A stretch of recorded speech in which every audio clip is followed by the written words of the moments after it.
소금 장수와 기름 장수.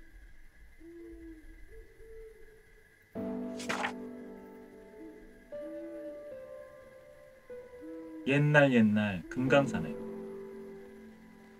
어마어마하게 큰 호랑이가 살았다. 이 호랑이는 먹성이 아주 좋아서 눈에 보이는 것들을 모조리 잡아먹었다.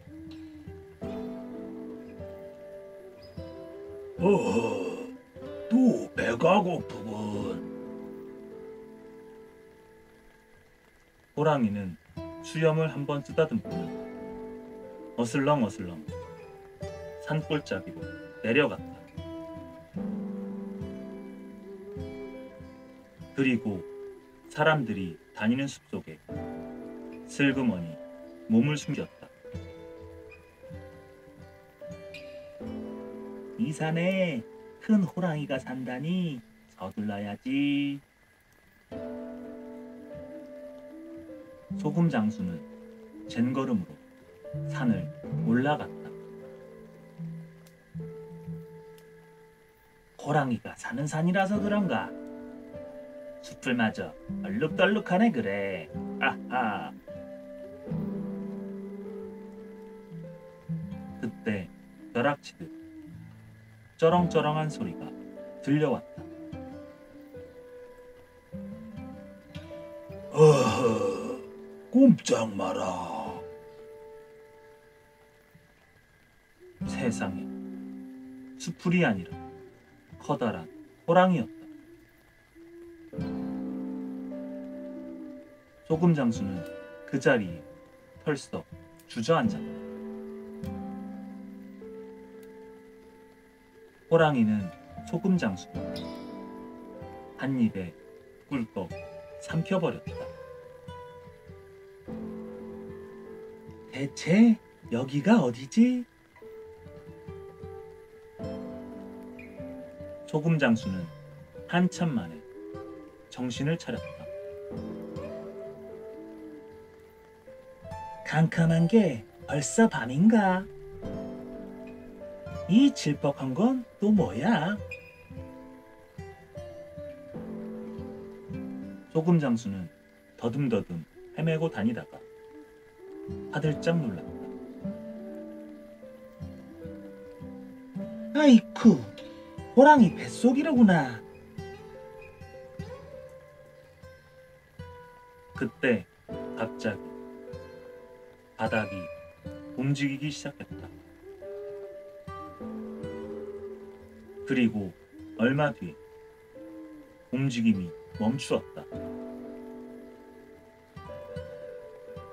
구석에 처박혔던 소금 장수는 겨우 숨을 돌렸다.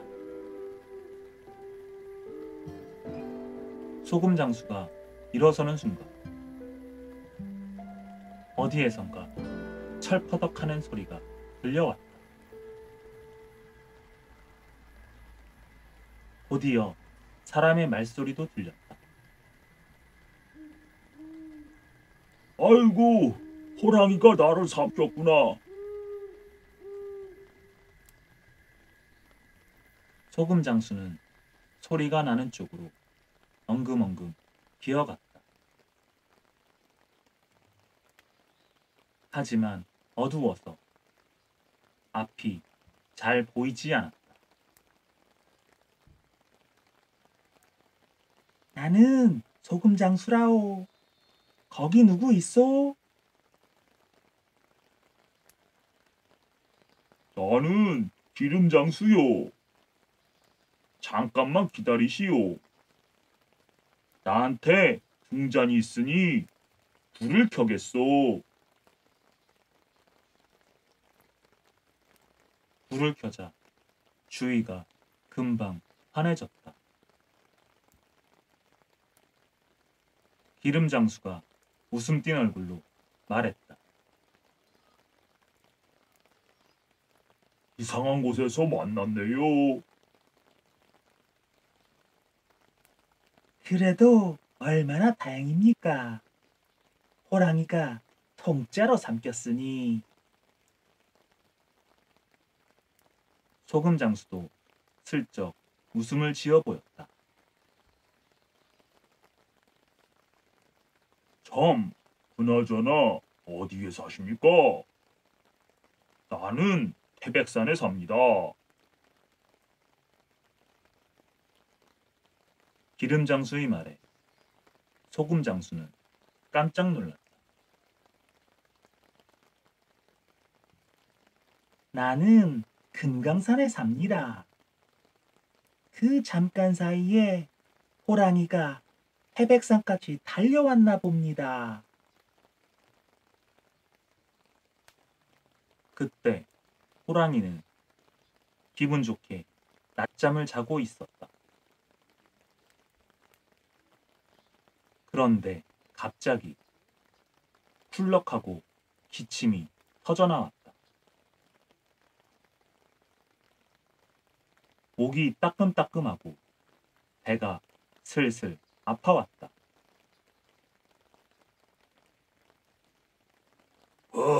이상하네. 상한 것을 먹었나? 호랑이는 배를 살살 만졌다. 소화가 안 되는 건가? 운동을 좀 해야겠군. 호랑이는 벌떡 일어나 달리기 시작했다.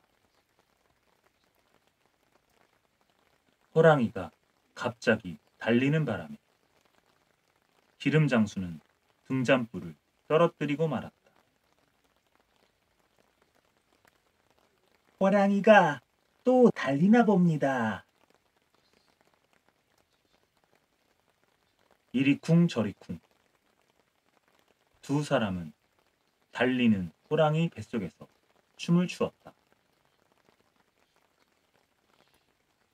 그러다가 등잔불이 엎어져 호랑이의 뱃속을 이글이글 태우기 시작했다. 소금 장수가 코를 벌렁거렸다. 기름 장수도 킁킁거리며 말했다.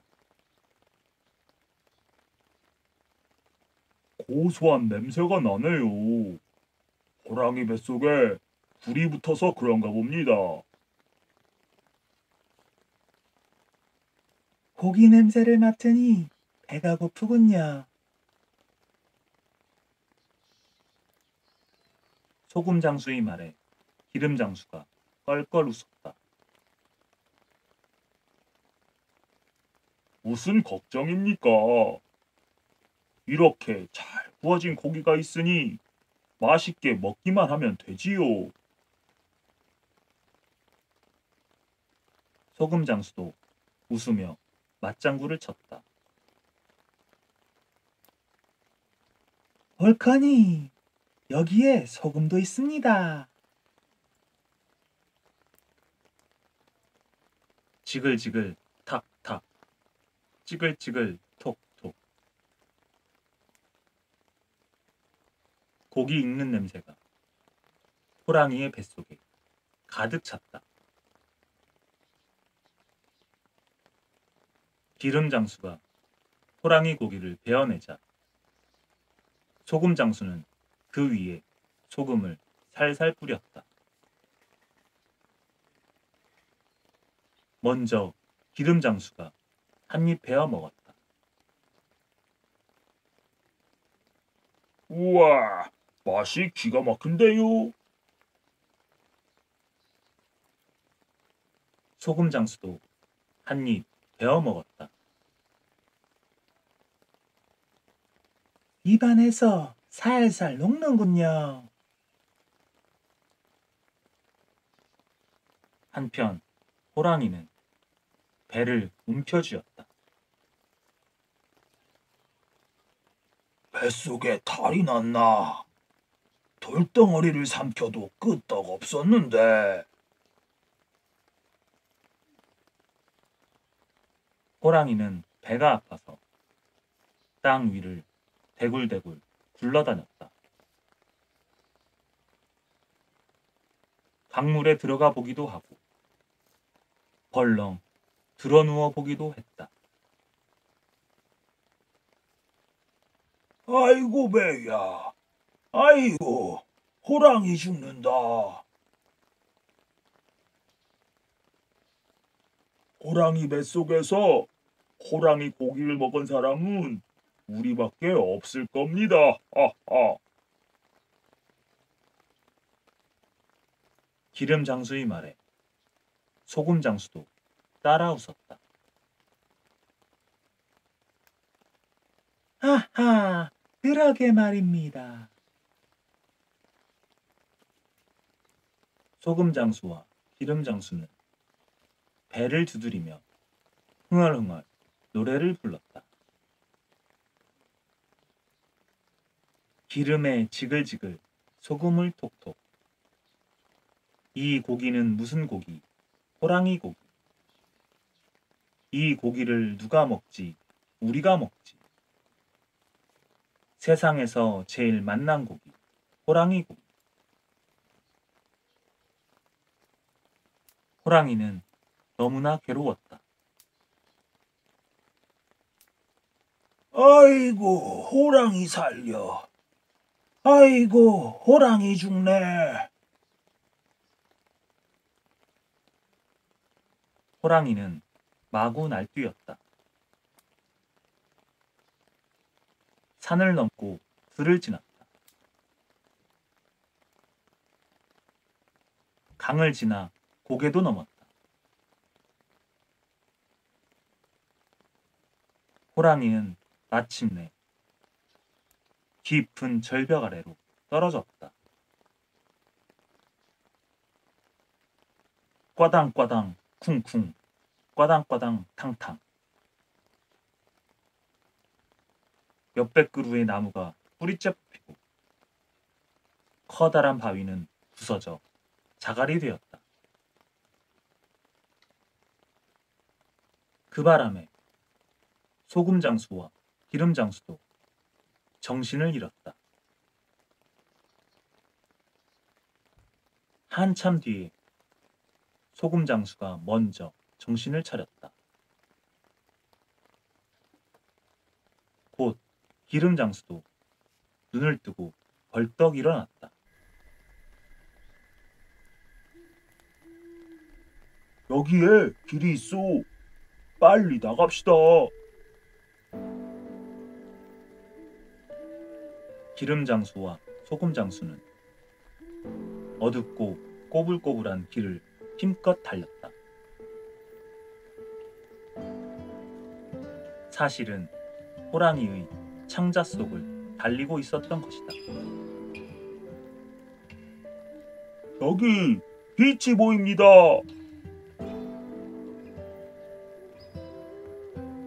기름 장수가 먼저 호랑이 똥구멍으로 빠져나갔다. 소금 장수도 얼른 뒤따라 나갔다. 밖으로 나온 두 사람은 눈이 휘둥그레졌다.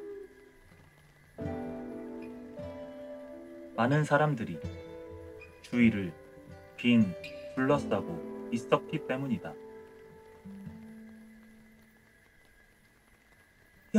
여기가 어디입니까? 두 사람이 뒤집어쓴 똥냄새가 어찌나 고약하던지 사람들이 코를 막고 대답했다. 지리산이라오. 금강산에서 소금 장수를 꿀꺽하고 태백산에서 기름 장수를 꿀꺽한 호랑이가 지리산까지 와서 죽은 것이다. 소금 장수와 기름 장수는 사람들에게 호랑이의 뱃속에서 있었던 일을 말했다. 와, 정말입니까? 사람들은 놀라서 입을 다물지 못했다. 이 일은 임금님이 귀에까지 들어갔다. 골칫거리였던 호랑이를 잡았으니 너희에게 큰 상을 내리겠노라. 소금장수와 기름장수는 기뻐서 임금님께 몇 번이나 넙죽 절을 했다. 집으로 돌아가던 길에 소금장수가 말했다. 호랑이 뱃속에서 함께 있었던 것도 인연인데 우리 사돈을 맺으면 어떨까요? 기름장수가 고개를 끄덕였다. 좋습니다. 우리 딸이 나를 닮아 똑똑하니 며느리감으로는 최고일 겁니다. 하하. 우리 아들도 나를 닮아 늠름하니 사윗감으로는 그만일 겁니다. 하하. 소금장수와 기름장수는 손을 맞잡고 서로를 마주보며 환히 웃었다.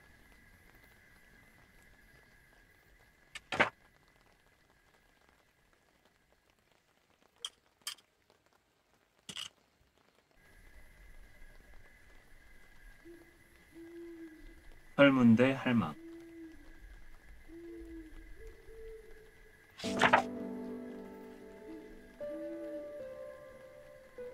새콤달콤한 귤이 연그러가고 돌 하르방이 환한 얼굴로 반겨주는 아름다운 섬 제주도. 그곳에는 높고 높은 산이 우뚝 솟아있다. 은하수를 어루만질 만큼 높다는 한라산이다. 제주도에는 아주 오래전부터 제주도와 한라산을 만들었다는 설문대 할망의 이야기가 전해오고 있다. 까마득히 오랜 옛날 일이다. 아무리 둘러봐도 푸른 물만 넘실대는 곳, 철썩철썩 파도치는 남해바다에 설문대 할망이 나타났다. 어디에서 왔는지는 알 수 없지만 설문대 할망은 덩치가 어마어마하게 컸다. 커다란 집보다도 높다란 언덕보다도 훨씬 더 컸다. 설문대 할망은 이마에 손을 얹고 주위를 이리저리 둘러보았다. 어이유, 가도 가도 끝없는 바다뿐이니. 설문대 할망은 바다를 헤매고 다니면서 쉴 곳을 찾아보았다. 하지만 보이는 것은 출렁이는 물뿐이었다. 아이고 다리야. 설문대 할망은 걷고 또 걷다가 우뚝 멈춰섰다.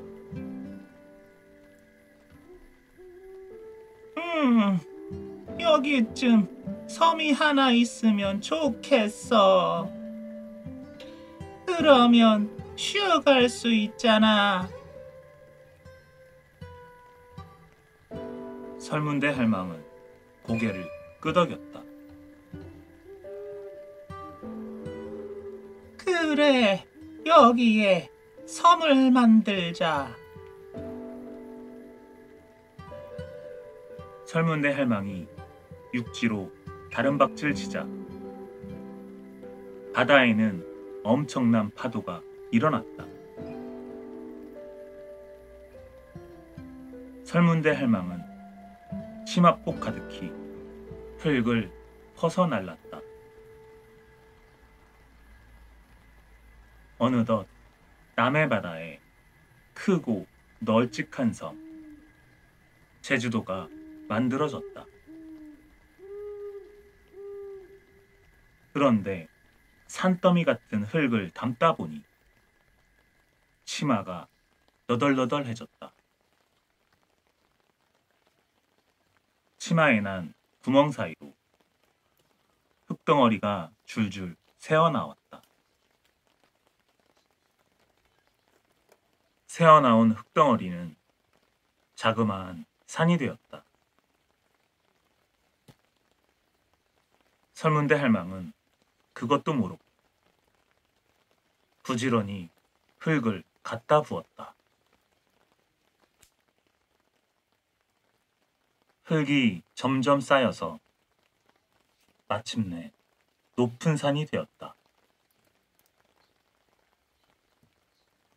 이 산이 바로 한라산이다. 설문대 할망은 산 꼭대기에 턱 걸터 앉았다. 아이야. 뾰족한 산봉우리가 엉덩이를 콕 찔렀다. 에이, 안 되겠군. 설문대 할망은 산봉우리를 툭 꺾어 던졌다. 이 산봉우리는 지금의 삼방산이 되었다. 한라산 꼭대기는 앉기 좋게 평평해져서 지금의 백록담이 되었다. 이만하면 됐다.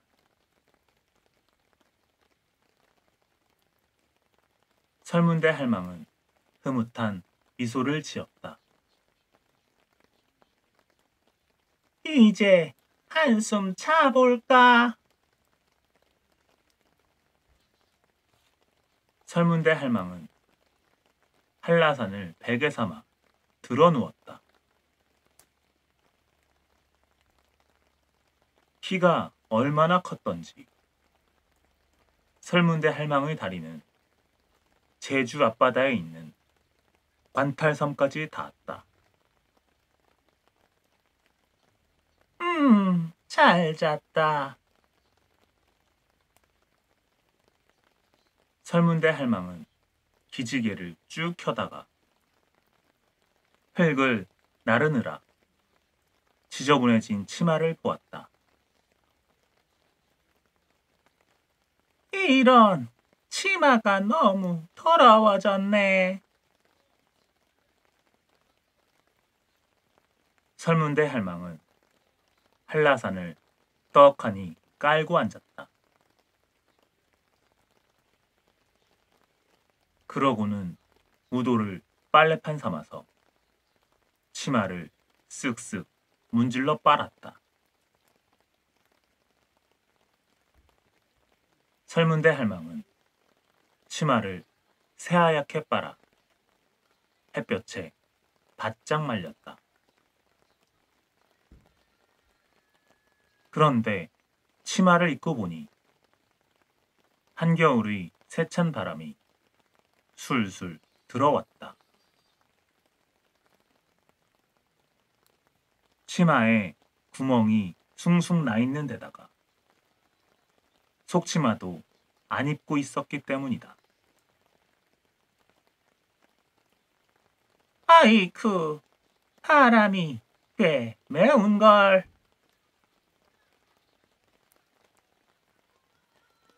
설문대 할망은 몸을 부들부들 떨었다. 보들보들한 명주 속치마를 입으면 훨씬 따뜻할 텐데. 명주도 없고 속치마도 만들 줄 모르고 어떡하지? 설문대 할망은 고개를 갸웃갸웃 하다가 무릎을 탁 쳤다. 옳지. 제주도 사람들한테 말해봐야겠다. 설문대 할망은 제주도 사람들을 한데 불러 모았다. 언제부터인지 제주도에도 육지에서 건너온 사람들이 하나둘 모여 살기 시작했던 것이다. 명주 속치마를 한 벌만 만들어다오. 그러면 육지까지 이어지는 다리를 놓아주마. 설문대 할망은 바다에 떡 버티고 서서 우렁우렁한 목소리로 말을 했다. 와, 육지까지 다리가 생기면 얼마나 좋을까?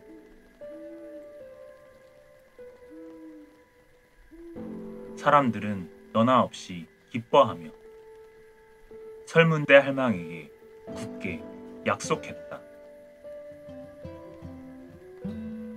명주 속치마를 꼭 만들어 드리겠습니다. 설문대 할망의 몸에 맞는 속치마를 만들려면 명주 백동이 있어야 해요. 50필이 관동이니 정말 엄청난 양이군요. 자, 우리 다 같이 힘을 모아 명주 백동을 마련합시다.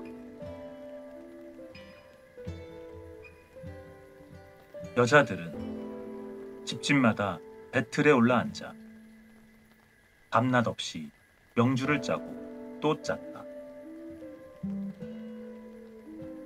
남자들은 집집마다 돌아다니며 밤낮 없이 명주를 모으고 또 모았다.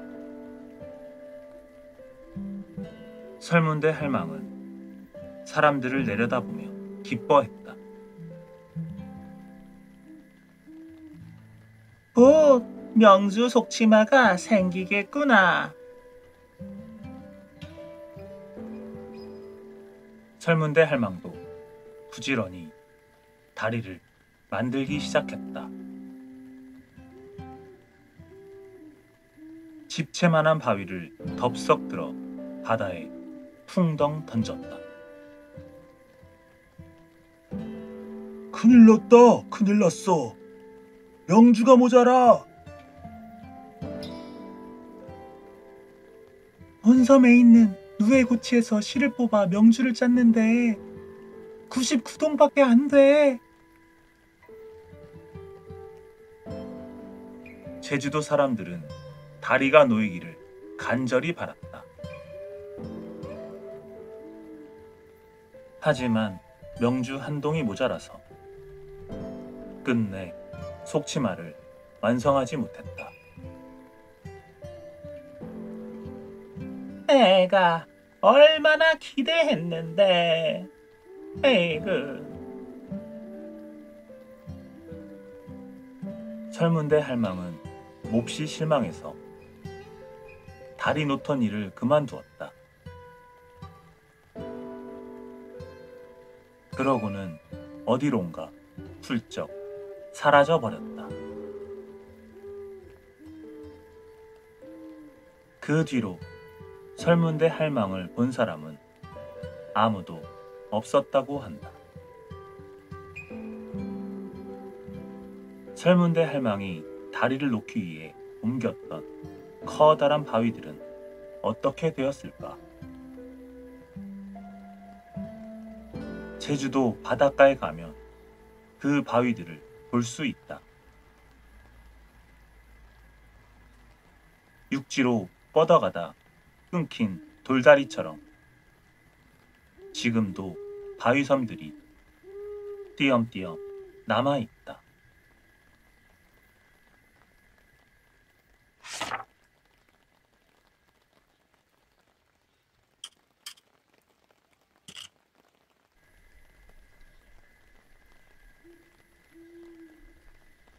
손톱을 먹은 들쥐.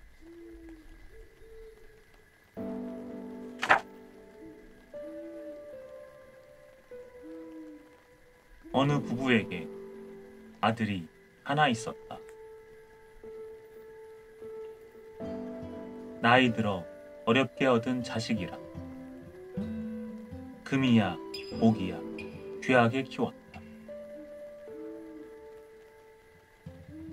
그러다 보니 아들은 부모님 말씀도 안 듣고 하루 종일 빈둥거리기만 했다. 책상 앞에 앉아서는 쿨쿨 잠만 잤다. 부모님은 슬슬 걱정이 되었다.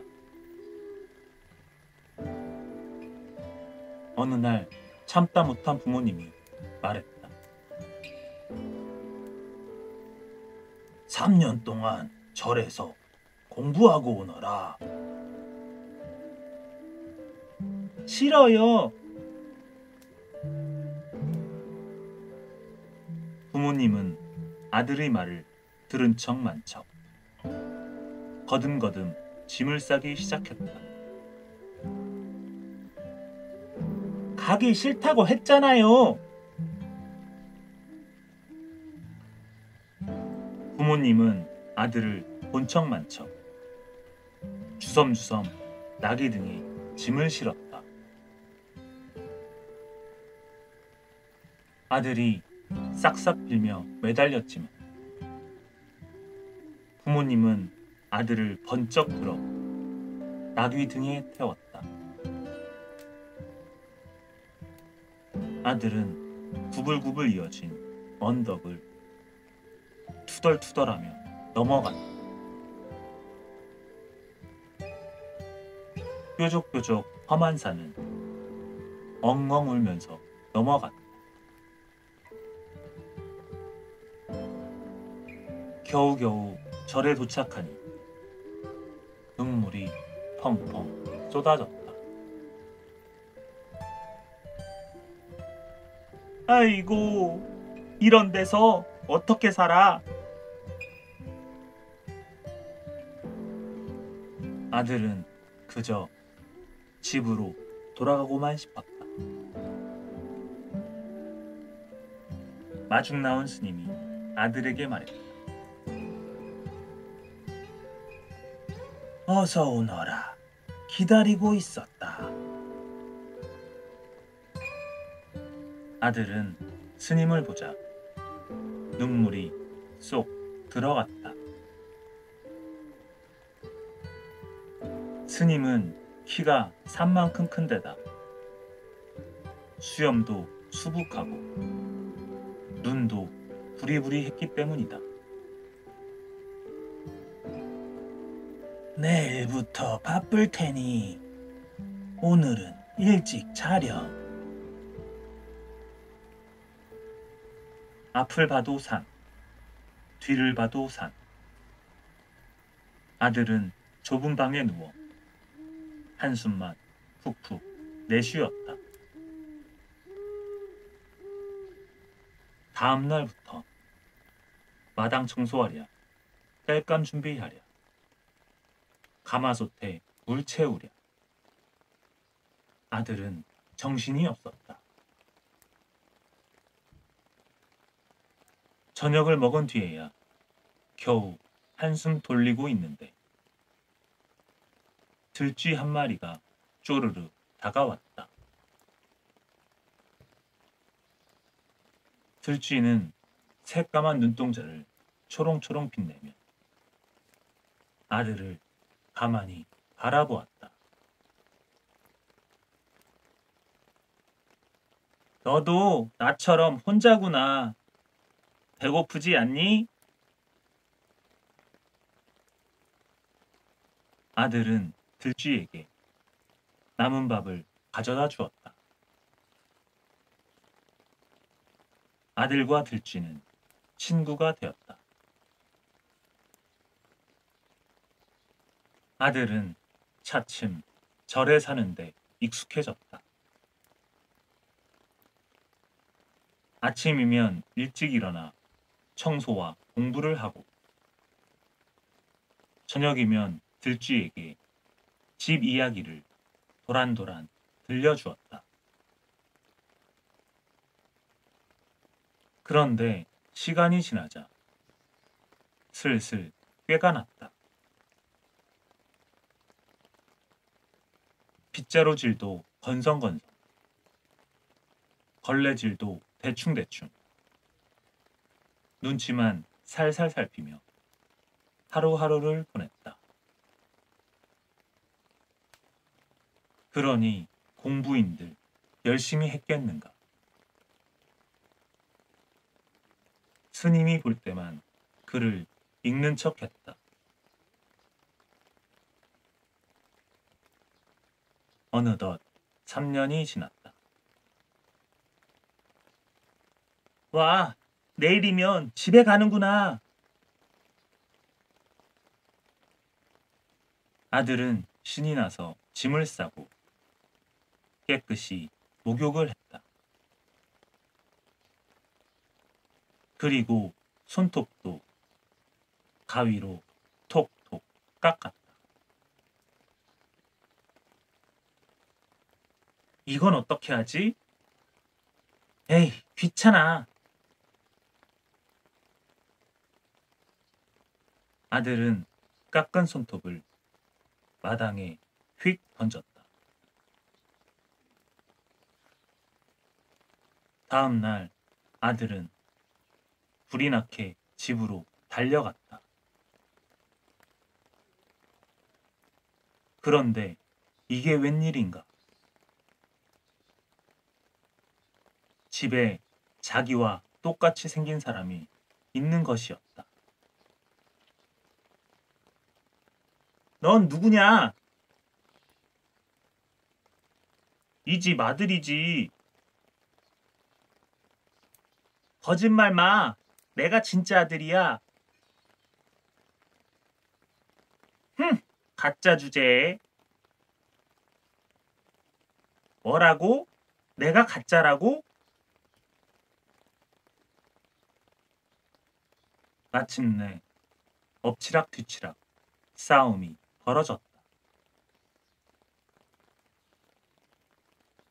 부모님이 놀라서 밖으로 뛰어나왔다. 어머니는 광에서 나오다가 철퍼덕. 아버지는 방에서 나오다가 우당탕. 부모님은 두 아들을 번갈아 쳐다보았다. 얼굴도 팔다리도 걸음걸이도 똑같았다. 손에 있는 점 2개까지 똑같았다.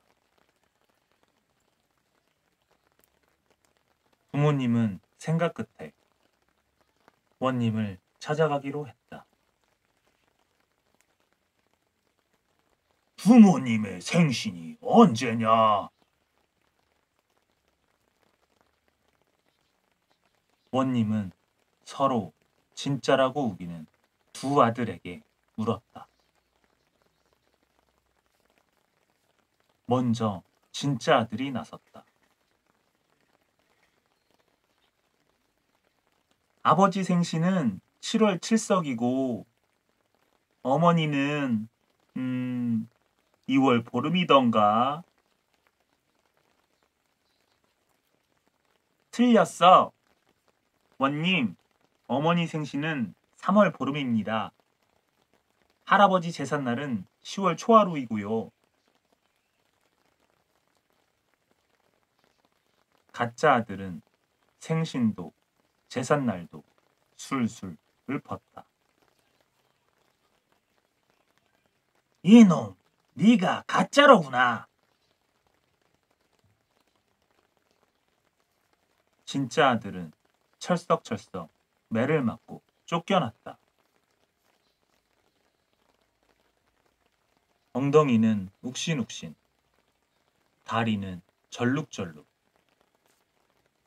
다시는 집에 못 간다고 생각하니 그동안 잘못했던 일들이 떠올랐다.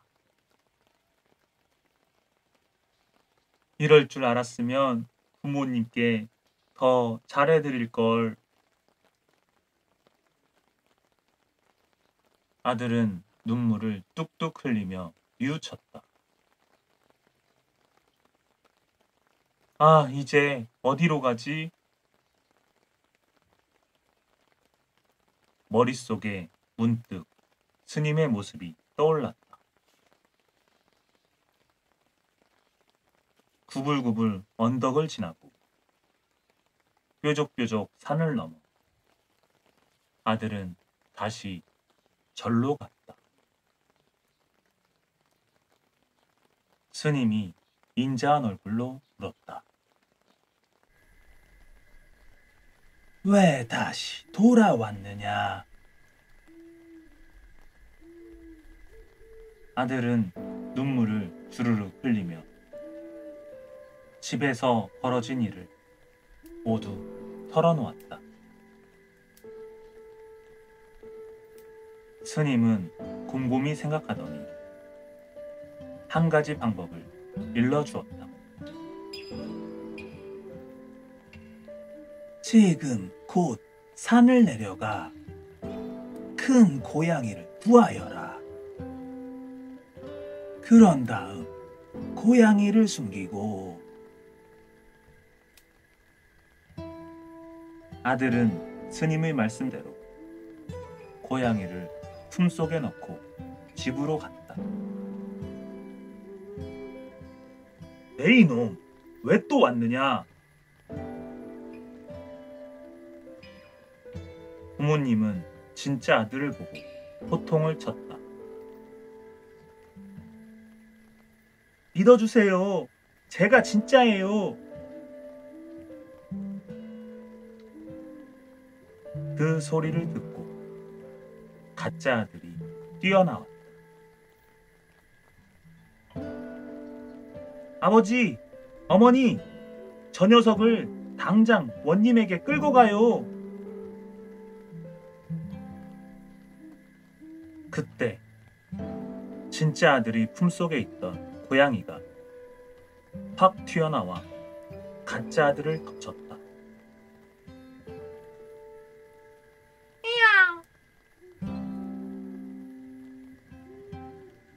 그러자 놀라운 일이 벌어졌다. 펑 하는 소리와 함께 가짜 아들이 들쥐로 변한 것이다. 찍찍 찌찌직. 고양이는 들쥐를 한 입에 꿀꺽 삼켜버렸다. 며칠 뒤 부모님과 아들이 스님을 찾아갔다. 스님 덕분에 진짜 아들을 찾았습니다. 그런데 어찌 이런 일이 벌어졌을까요? 스님이 허허 웃으며 말했다. 오래 산 동물들은 둔갑술을 부리기도 한답니다. 아드님이 아무렇게나 버린 손톱을 먹고 들쥐가 아드님을 변한 것이지요. 아들은 자신의 행동을 깊이 뉘우쳤다. 그 뒤로 아들은 새 사람이 되었다. 작은 행동 하나하나도 함부로 하지 않으려고 노력했다. 부지런하고 후성 깊은 아들은 온 마을의 자랑거리가 되었다고 한다.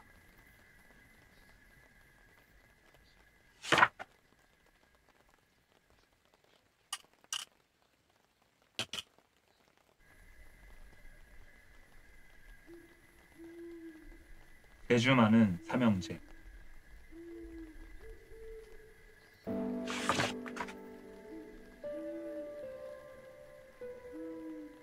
옛날, 아주 먼 옛날, 어느 마을에 마음씨고 온 부부가 살았다.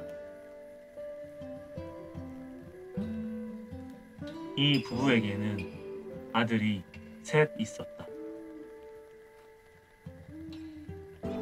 첫째가 언제나 밝은 눈이, 둘째가 한 손으로 가뿐히, 셋째가 맞아도 간질이었다. 무슨 이름이 그렇게 웃긴 걸까?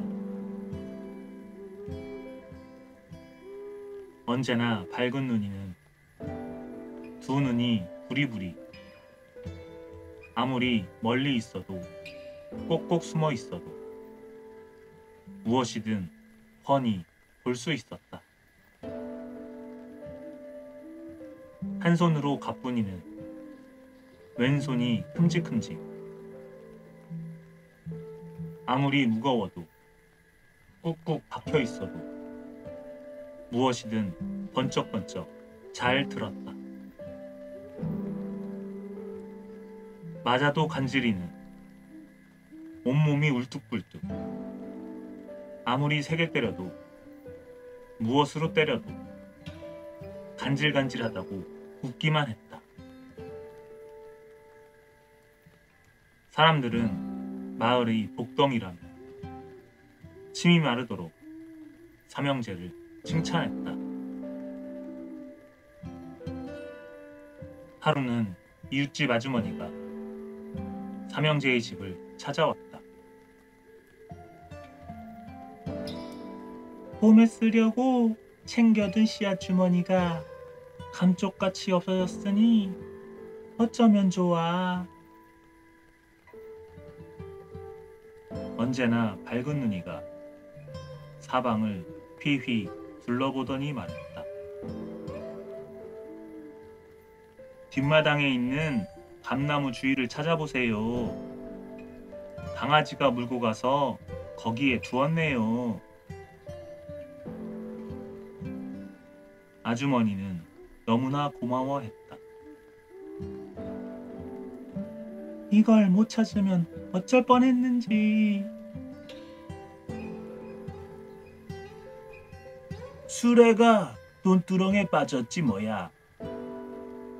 꿈쩍도 안 하니 어쩌면 좋겠니? 대나무집 아저씨가 울상이 되어 달려왔다.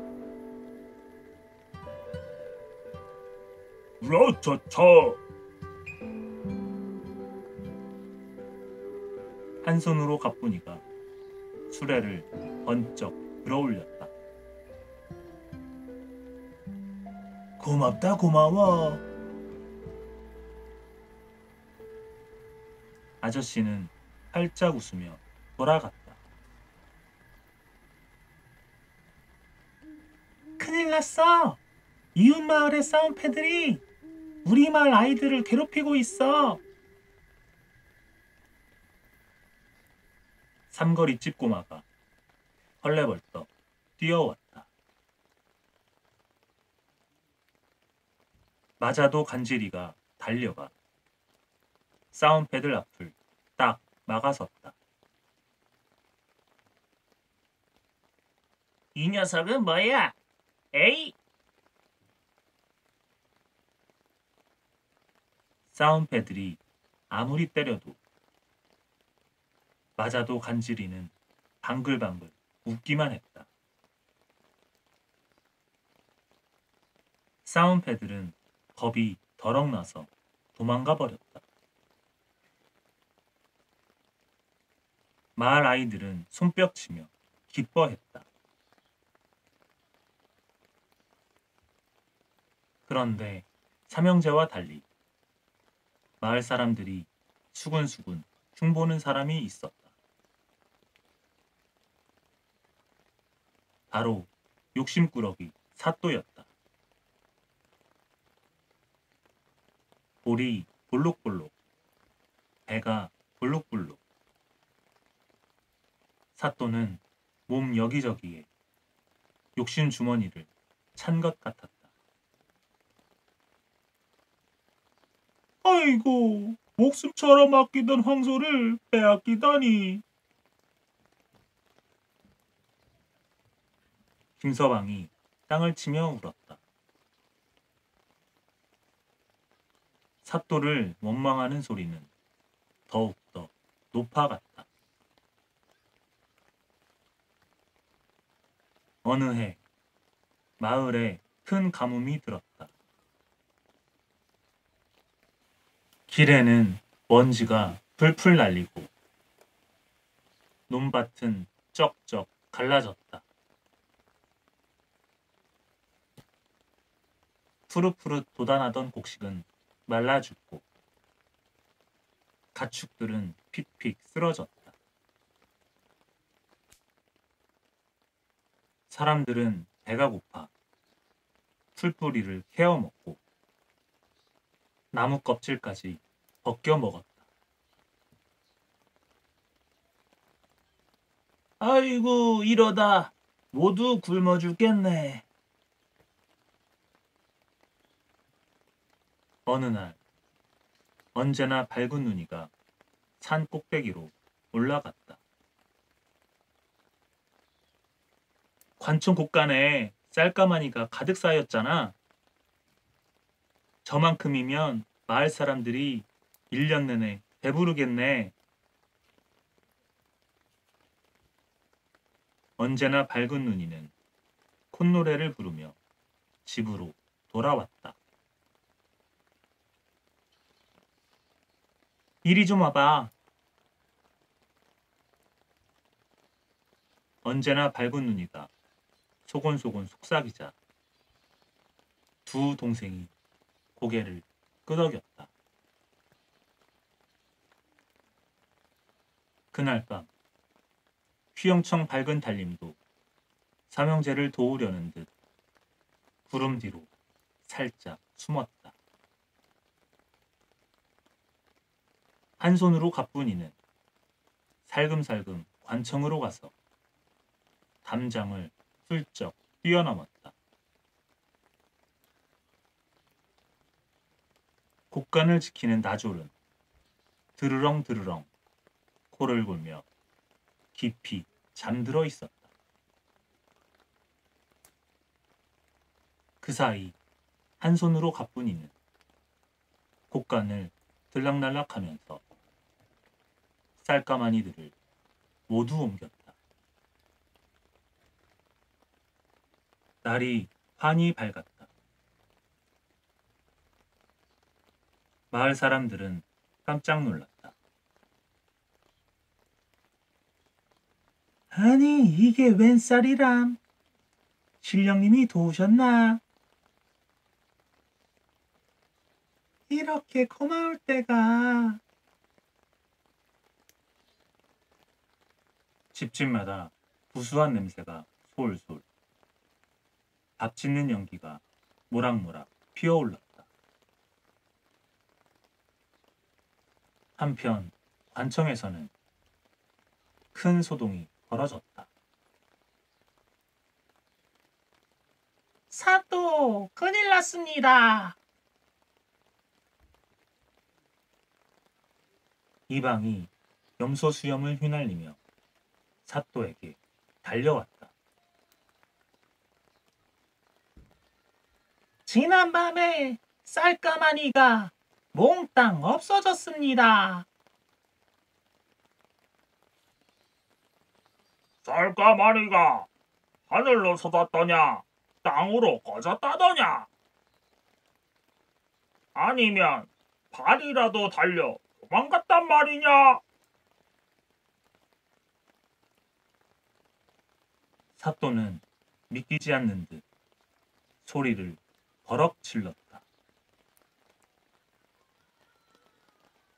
하지만 텅 빈 곳간을 보자 입이 쩍 벌어졌다.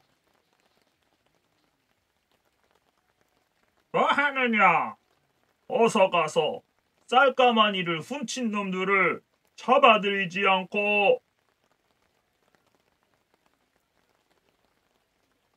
이방은 사또에게 혼이 나고는 잔뜩 돌이 부어서 집집마다 샅샅이 뒤졌다. 이 쌀을 보니 틀림없군.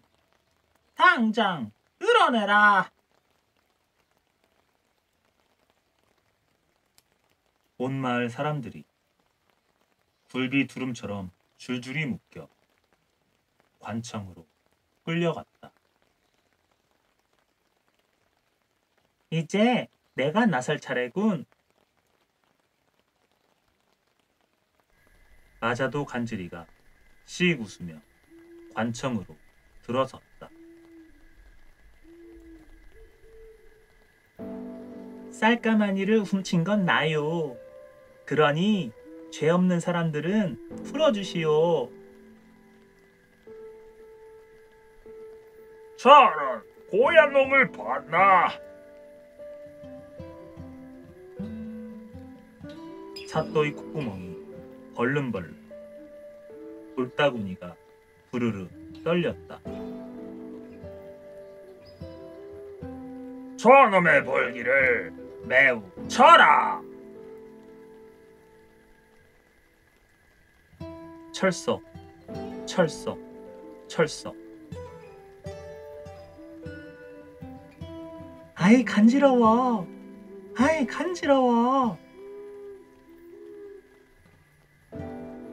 아무리 쳐도 마자도 간지리는 방글방글 웃기만 했다.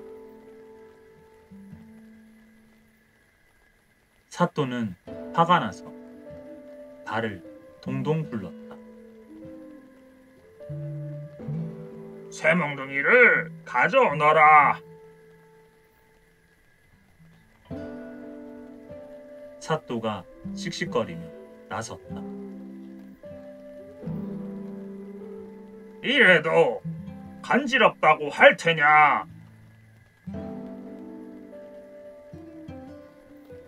헉 소리가 날 만큼 세게 내리쳤지만 마자도 간지린 장단이라도 맞추듯 말했다. 아이 시원하다. 아이 시원하다.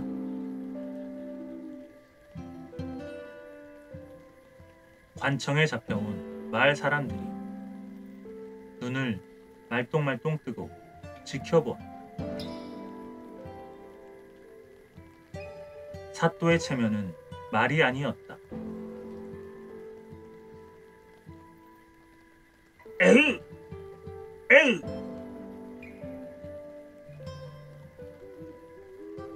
사또는 온 힘을 다해 쇠몽둥이를 내리쳤다. 마자도 간지리는 어땠을까? 당연히 방글방글 웃고만 있었다. 사또는 숨이 차서 헉헉대다가 땅바닥에 털썩 주저앉았다. 언제나 밝은 눈이와 한 손으로 가뿐이가 마을 사람들을 모두 풀어주었다. 마을 사람들은 기뻐서 만세를 부르며 춤을 추었다. 그 뒤로도 삼형제는 좋은 일을 많이 하며 행복하게 잘 살았다고 한다. 욕심꾸러기의 사또는 어떻게 되었을까? 수많은 잘못이 밝혀져서 도망치듯 몰래 마을을 떠났다고 한다.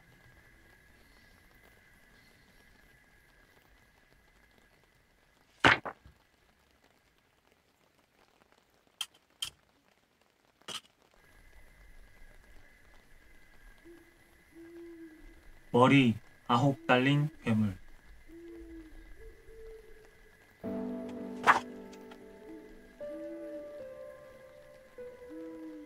옛날 옛적 머리 9 달린 괴물이 살았다. 18개나 되는 눈이 뚜글뚜글 돌아가고 18개나 되는 귀가 팔락팔락 접힐 때마다 18개나 되는 콧구멍에서는 킁킁 콧바람이 불고 9개나 되는 입에서는 날카로운 이빨이 딱딱 부딪혔다. 와, 머리 9 달린 괴물이다. 사람들은 괴물을 보자마자 재빨리 도망쳤지만 무시무시한 괴물은 바람처럼 날아와 닥치는 대로 잡아갔다.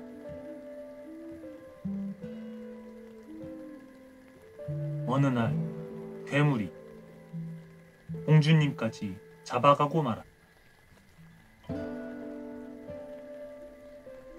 힘센 군사들이 궁궐을 지키고 있었지만 아무 소용이 없었다. 슬픔에 빠진 임금님은 온 나라에 이 소식을 알렸다. 괴물에게 잡혀간 공주를 구해오면 사위로 삼겠노라. 힘께나 쓰는 젊은이들이 너도 나도 괴물을 잡으러 떠났다. 하지만 모두 괴물에게 목숨을 잃고 말았다. 이제는 괴물을 잡겠다고 나서는 사람이 아무도 없었다. 그러던 어느 날 한 젊은이가 찾아왔다. 반드시 공주님을 구해오겠습니다. 임금님은 오랜만에 용감한 젊은이가 나타났자 기뻐하며 군사대장과 군사들을 딸려보냈다. 젊은이는 괴물을 찾아서 깊은 산속, 컴컴한 동굴, 폭포가 떨어지는 계곡까지 샅샅이 부셨다. 하지만 어디에서도 괴물을 찾을 수가 없었다. 젊은이와 군사들은 잠시 쉬어가기로 했다. 몹시 지친 젊은이는 자리에 앉자마자 깜빡 잠이 들었는데 꿈에 머리가 허연 할아버지가 나타났다. 나는 이 산을 지키는 산신령이다.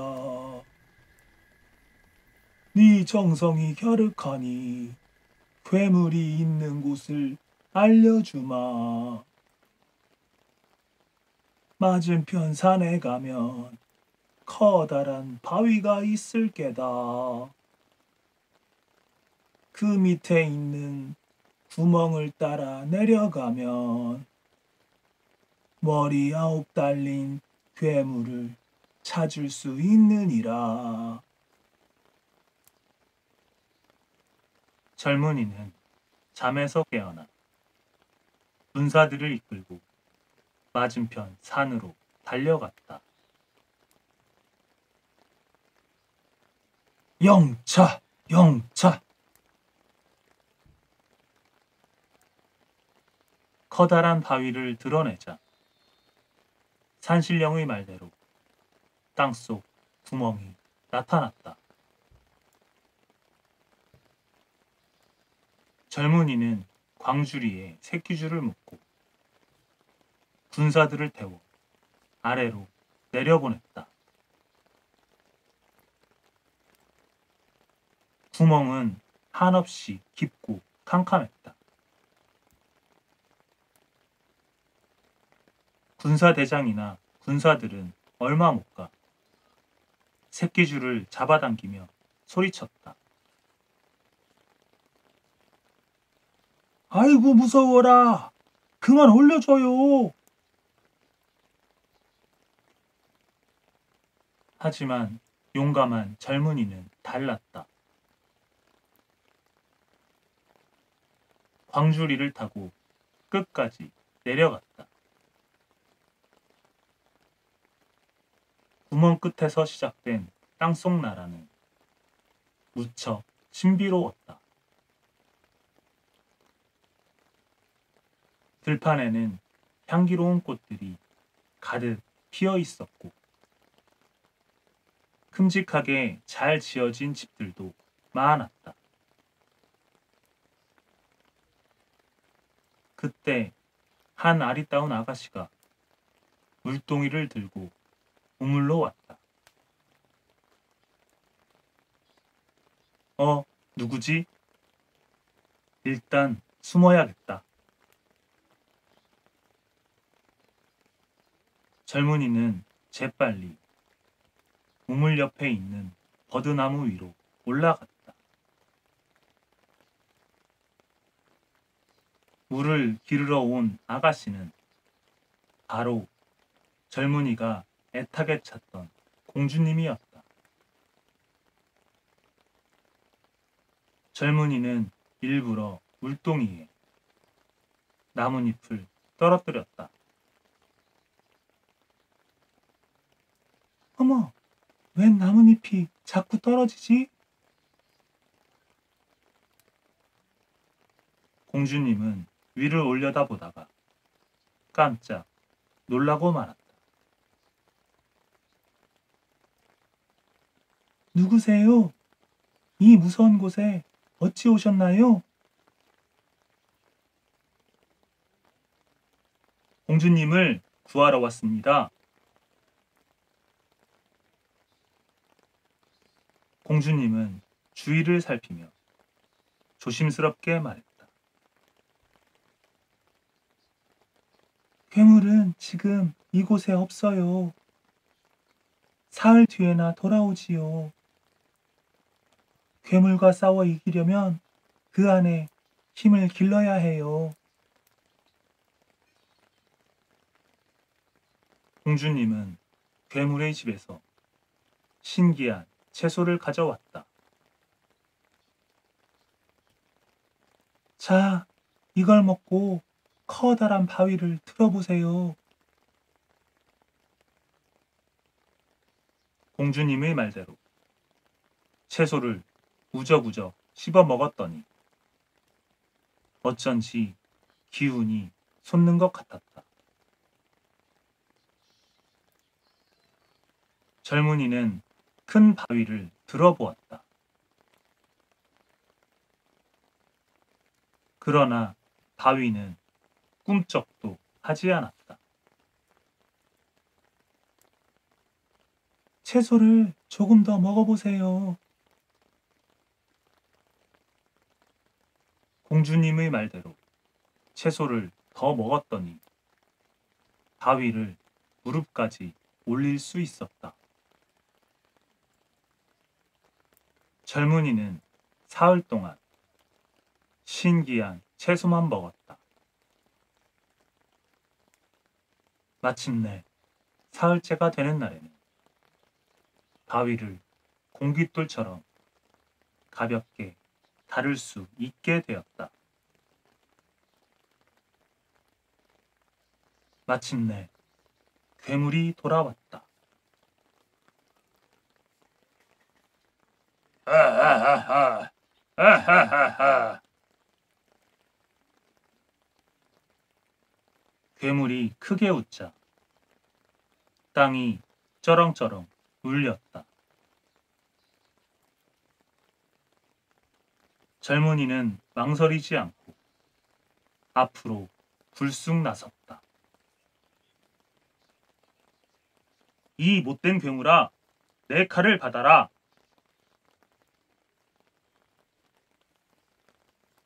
괴물은 9이나 되는 머리를 팩팩 돌리며 비웃었다. 에헤헤, 하루 강아지 범 무서운 줄 모른다더니. 마침내 굉장한 싸움이 시작되었다. 챙챙 소리가 나는 칼에서 탁탁 불꽃이 튀었다. 괴물은 진짜 대단했다. 18개의 눈으로 보고 18개의 귀로 듣고 18개의 콧구멍으로 냄새 맡고 수백 개의 날카로운 이빨로 달려드니 젊은이보다 훨씬 재빠르고 무시무시했다. 하지만 젊은이도 지지 않고 싸웠다. 한참을 싸웠는데도 땅 위에서 결판이 안 나자 둘은 하늘 높이 올라갔다. 괴물과 젊은이의 싸움은 끝이 보이지 않았다. 그러다 갑자기 괴물의 머리 하나가 떨어졌다. 그런데 머리가 곧 튀어오르더니 다시 괴물의 목에 찰싹 달라붙었다. 한참 뒤에 괴물의 머리 하나가 또 떨어졌지만 금방 도로 달라붙었다. 뚝! 괴물의 머리 하나가 또 떨어지자 이번에는 공주님이 달려가 냉큼 재를 뿌렸다. 그랬더니 머리에 재가 묻어 목에 달라붙지 못하는 것이었다. 공주님은 괴물의 머리가 떨어질 때마다 얼른 쫓아가 재를 뿌렸다. 하나, 둘, 셋, 넷, 다섯, 여섯, 일곱, 여덟, 아홉. 마침내 9개의 머리가 다 떨어지고 괴물의 몽둥이도 쿵 하고 땅으로 떨어졌다. 공주님 덕분에 괴물을 이겼습니다. 젊은이는 하늘에서 내려와 점잖게 인사를 했다. 공주님은 용감한 젊은이가 마음에 쏙 들었다. 젊은이는 괴물에게 붙잡혀온 사람들을 모두 풀어준 뒤 차례차례 광주리에 태워 땅 위로 올려보냈다. 그런데 욕심쟁이 군사대장이 젊은이의 공을 가로채려는 나쁜 마음을 먹었다. 그래서 사람들이 모두 올라오고 젊은이만 남았을 때 부하들을 시켜 구멍을 확 막아버렸다. 군사대장이 험상궂은 얼굴로 소리쳤다. 내가 공주님을 구했다. 그러니 내가 임금님의 사위가 될 것이다. 공주님과 사람들은 군사대장이 무서워서 아무 말도 하지 못했다. 한편 젊은이는 괴물과 싸우느라 힘을 다 써서 도저히 땅 위로 나갈 수가 없었다. 그래서 땅속 나라에서 몇 날 며칠 헤매고 다녔다. 슬프고 힘들었지만 그대로 주저앉을 수는 없었다. 어서 밖으로 나가는 길을 찾아야 해. 마침 이리저리 뻗은 칡덩쿨이 눈에 들어왔다. 젊은이는 칡덩쿨을 따라 땅속을 헤치고 간신히 위로 올라올 수 있었다. 땅 위로 나온 젊은이는 곧바로 궁궐을 향해 달렸다. 마침 궁궐에서는 군사대장과 공주님의 결혼식이 막 시작되고 있었다. 멈추시오! 젊은이가 우렁우렁한 목소리로 외쳤다. 공주님은 얼른 젊은이에게 달려갔다. 군사대장은 꽁지가 빠지게 도망쳤다. 임금님은 이야기를 다 듣고 나서 젊은이를 칭찬했다. 진짜 은희는 따로 있었군. 정말 고맙네. 아닙니다, 임금님. 공주님의 지혜가 아니었다면 머리 9 달린 괴물을 물리치지 못했을 겁니다. 임금님은 기분이 무척 좋았다. 용감하고 똑똑한 데다 마음씨까지 고운 젊은이를 사위로 맡게 되었기 때문이다. 얼마 뒤 젊은이와 공주님의 결혼식이 열렸다. 온 나라 사람들이 모두 나와 두 사람의 결혼을 축하해 주었다. 젊은이와 공주님은 백성들을 잘 보살피면서 오래오래 행복하게 살았다고 한다.